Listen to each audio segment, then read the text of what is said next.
Back, everyone. Conklin and Company continues now. Members of Congress are back in our nation's capital, but the congressional schedule looking kind of light these days. Summertime, the living is easy, but there's a lot of work to get done, not a lot of working days to do it.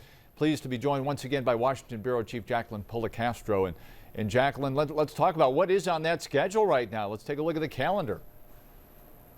Hi, Lee. Well, I actually do have the calendars here with me. This is the House schedule. They're only working for about 40 more days until the end of the year. They have the entire month of August off, and they're off all of October as well, getting ready, of course, for the election. I also have the Senate schedule here. They're expected to work about 95 more days until the end of the year. And senators, though, their schedule is a little bit ambiguous because inside of the schedule that's posted, it says they're working the week of Christmas, for instance, which they probably won't be. I went outside the Capitol and I talked to average Americans and I showed them the schedule, people from all over the country, and I asked them, do you think members of Congress are working enough? And of course they said, no, we don't think members of Congress are. And we reached out to the House and Senate leadership and asked them, why don't you amend this schedule? Why don't you work more to get more done? And of course they didn't answer us. Oh, shocking on that front. Okay, this is a problem, of course, because there's so much work to get done. Let's talk about some of the big ticket items, the high profile items on the agenda.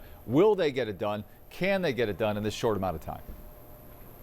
Well, Lee, of course, there was a lot of outrage when the VA scandal broke. There is bipartisan legislation out there, but it hasn't been voted on yet. So that's right now, most of the members I talk to say that's their #1 priority. Then there's the extension of federal unemployment benefits, something Democrats really want, and of course, immigration reform. But on those last two issues, I haven't talked to a single member of Congress who says they think that there will actually be a vote on either of those issues before the end of the year. So like we just talked about, a lot to get done and not a lot of working days to do it. Kind of stuck in the mud here. You know, Congress goes away for summer recess next month, all of August.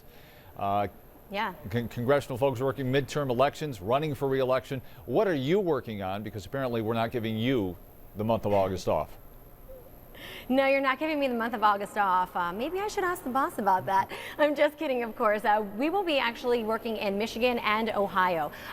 Very interested in the sex trafficking issue, something that is a big problem in Ohio and Michigan. We're actually going to be going to truck stops throughout those two states and targeting that piece of the story. We're following the legislation with this, but it's an area where we know a lot of work needs to get done, and we're hoping that that story is able to make a big impact in our communities. And it comes off the heels of a big FBI raid just last month where hundreds of people were arrested. Yeah, and you know, your series of stories that we profiled right here is such a big issue in Northwest Ohio specifically. Yes. Switching gears now. Big news this week, huge news for the state of Ohio. Northern Ohio Republican National Committee announcing that Cleveland will host the 2016 Republican National Convention. What's the reaction there in Washington? There's so much excitement about this. Every Ohio lawmaker that I talk to, of course, wants this to happen. It will be great for the state of Ohio. When I talked to Senator Sherrod Brown, he told me that he actually just moved to Cleveland about 8 months ago. He jokes saying that he finally put his garden in just last month, so he's ready to go. What's really interesting about this, though, is I talked to Senator Rob Portman, a Republican, and I asked him, are you going to run for president in 2016? Because this announcement of having the Republican convention in Cleveland has put Senator Portman back in that presidential political spotlight. He told me that he's considering it.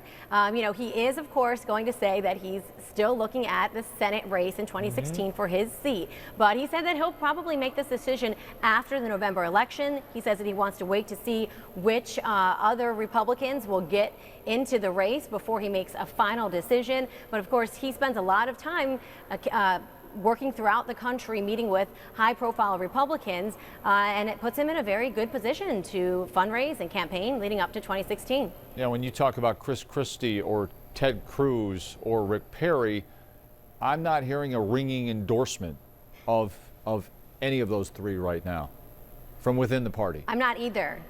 It seems like the field is truly wide open, Lee. Have you talked to Republican Party organizers about the convention coming up? I have, and what's important to note is they still have to ratify this Cleveland decision. That will happen at the Republican meeting that's set for August in Chicago, and it's expected to go through just fine. And the convention will be either in June or July of 2016, and that's really interesting because it's a different time frame, and it's designed specifically to allow the Republican candidate to get their name out there, that name recognition, and of course, to give them the chance to spend that cold, hard campaign cash. Is there a chance that this could be an all-Ohio convention season in 2016, that Columbus could still be in the running and Cleveland too? Is there still a chance that those two cities have a shot?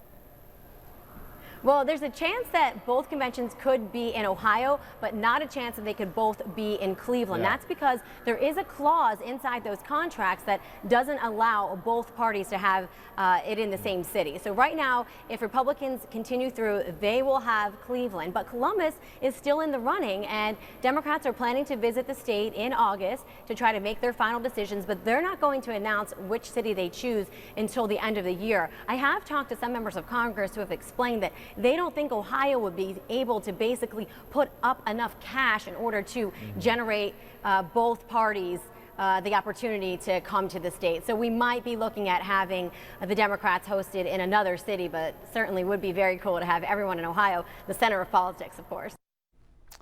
Washington Bureau Chief Jacqueline Policastro. So Johnny football, the RNC, and now LeBron James. So what's next for the city of Cleveland? Washington Bureau Chief Jacqueline Policastro once again joining us from our nation's capital. When we come back, OSU versus Michigan on the field and at the turnstiles. Are the Buckeyes poised to take the attendance title from that team up north? We're back in a moment.